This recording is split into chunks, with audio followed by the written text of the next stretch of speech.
Good afternoon. This is Akashwani and I am Valsa Williams with the midday news.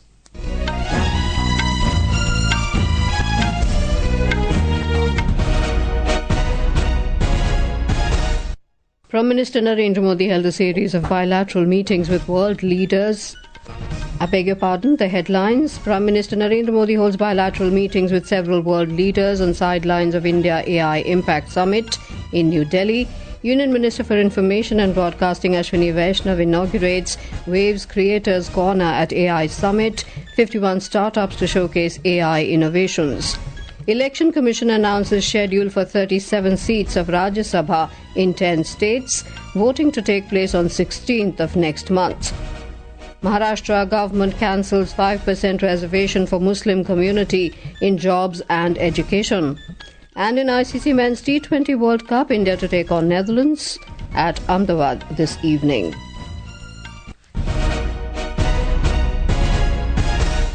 Prime Minister Narendra Modi held a series of bilateral meetings with world leaders on the sidelines of the India AI Impact Summit in New Delhi today. The Prime Minister held a meeting with President of Spain, Pedro Sanchez, at Hyderabad House this morning. Both leaders discussed a wide range of issues aimed at deepening India-Spain partnership.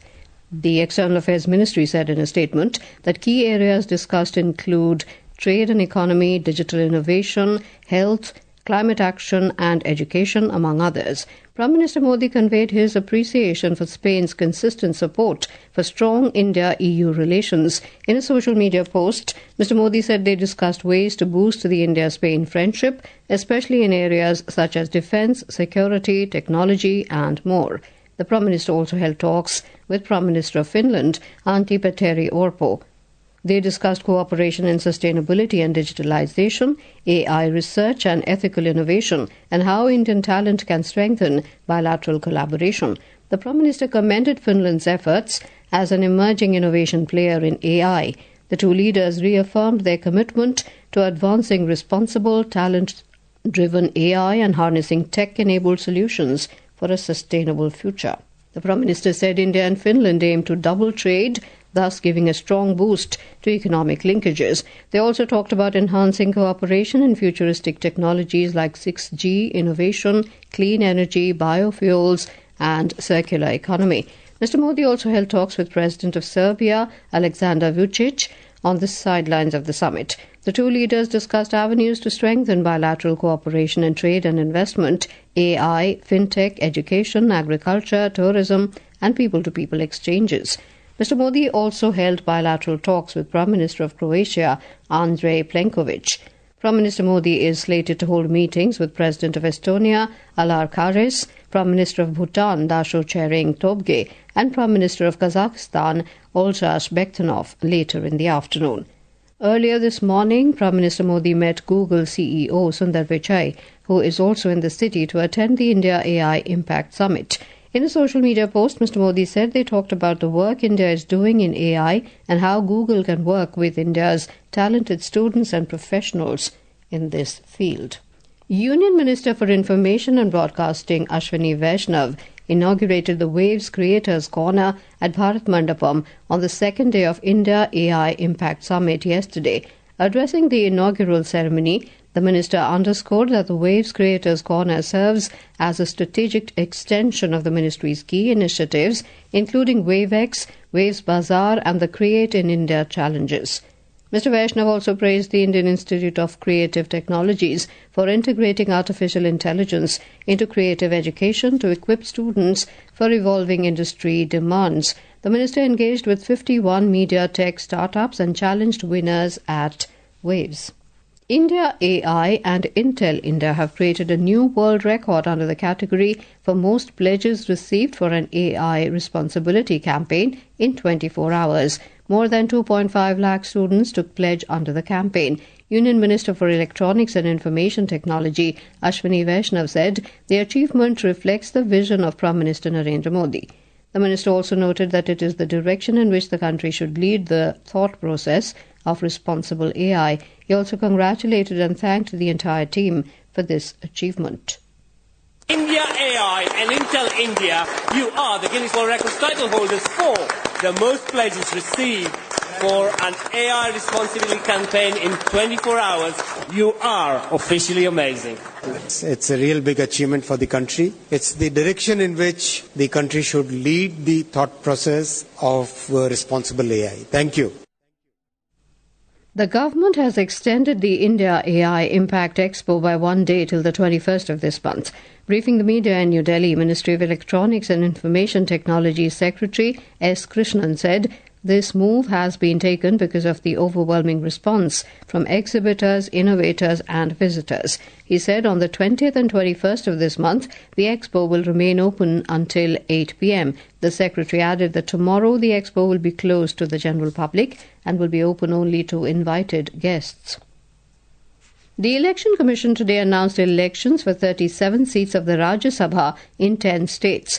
The notification for the polls will be issued on the 26th of this month and nominations can be filed till the 5th of March. Polling will be held on the 16th of March. Union Minister Ramnath Thakur, Rajya Sabha Deputy Chairman Harivansh, NCP-SP leader Sharad Pawar are among those who are completing their tenure in the upper house.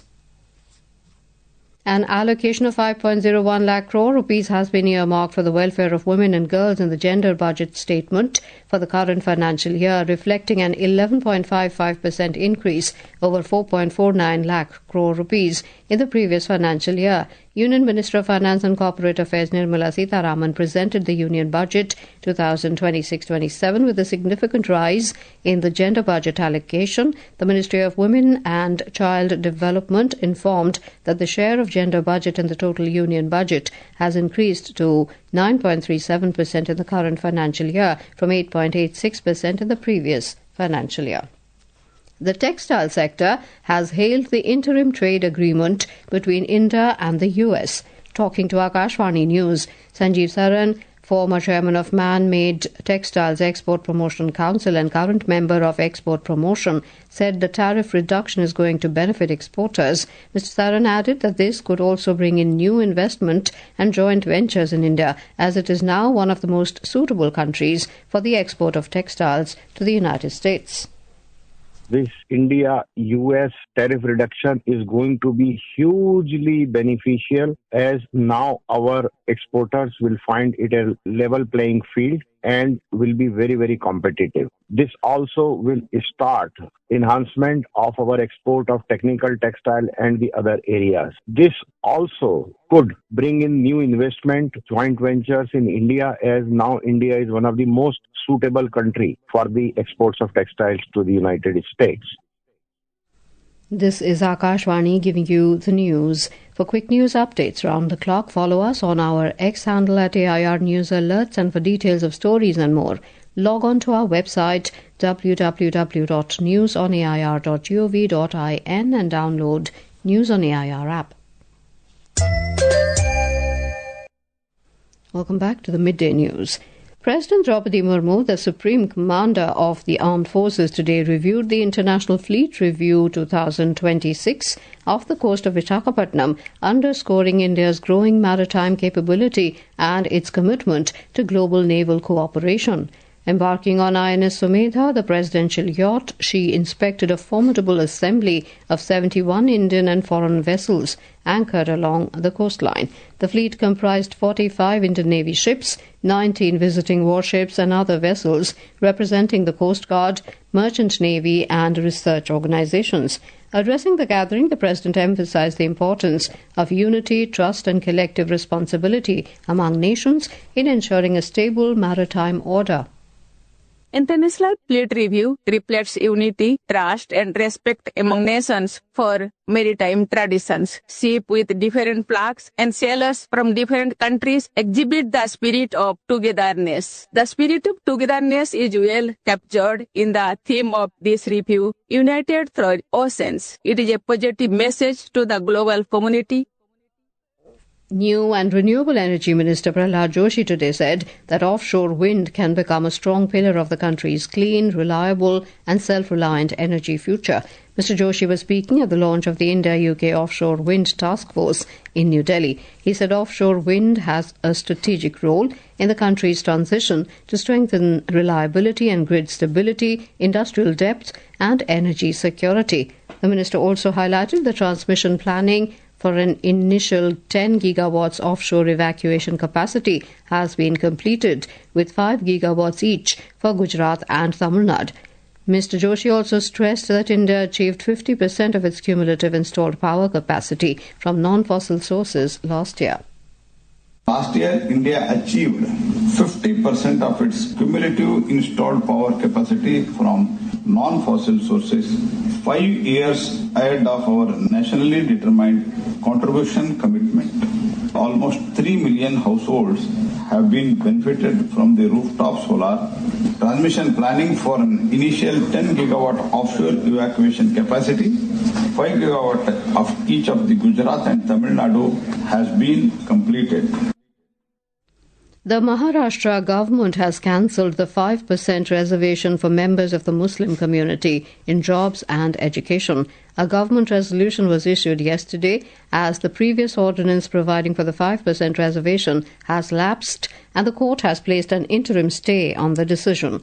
The previous Congress NCP government had issued an ordinance granting a 16% quota to Marathas and 5% to Muslims. As per the new resolution, all previous decisions and the ordinance related to the 5% reservation in government and semi-government jobs, as well as in educational institutions for the socially and educationally backward Muslim group included under the special backward category A, have been cancelled.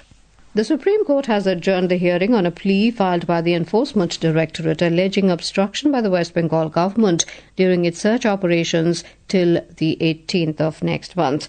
Earlier, the Enforcement Directorate held search operations at the office of political consultancy firm IPAC in connection with an alleged coal pilferage scam. A bench of Justices Prashant Kumar Mishra and K.V. Vishwanathan deferred the matter after Solicitor General Tushar Mehta informed the court that a rejoinder would be filed today.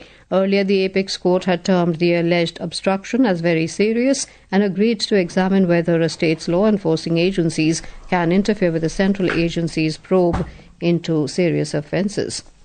In Bangladesh, political tensions rose as the newly elected members of the 13th Parliament disagreed over taking an additional oath as members of the proposed Constitutional Reform Council.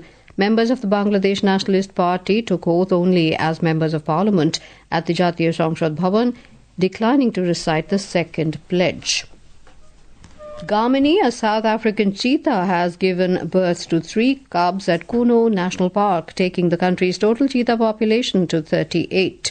Sharing this in a social media post, Environment Minister Bhupendra Yadav today said the number of surviving Indian-born cheetah cubs has now increased to 27. In the ICC T20 Cricket World Cup, defending champions India will take on the Netherlands in a Group A match at Narendra Modi Stadium in Ahmedabad. The match will start at 7 p.m. local time. In Group D, the match between South Africa and United Arab Emirates is underway at Arun Jaitley Stadium in New Delhi. Chasing the target of 123 runs, South Africa were 86 for 2 in 9 overs when reports last came in. The Indian Meteorological Department, IMD, has forecast thunderstorm and hailstorm over Delhi, Punjab, Haryana, Chandigarh and East Rajasthan today. Thunderstorm with lightning and gusty winds is expected over the Andaman and Nicobar Islands and Rajasthan for the day. The department has also predicted thunderstorm with lightning over West Madhya Pradesh. According to IMD, maximum temperatures are likely to fall by 2 to 4 degrees Celsius across parts of northwest India till tomorrow. And now, before we end the bulletin, the headlines once again. Prime Minister Narendra Modi holds bilateral meetings with several world leaders on sidelines of India AI Impact Summit in New Delhi. Union Minister for Information and Broadcasting Ashwini Vaishnaw inaugurates Waves Creators Corner at AI Summit, 51 startups to showcase AI innovations. Election Commission announces schedule for 37 seats of Rajya Sabha in 10 states, voting to take place on 16th of next month. Maharashtra government cancels 5% reservation for Muslim community in jobs and education. And in ICC Men's T20 World Cup, India to take on the Netherlands at Ahmedabad this evening. And with that, we end the midday news.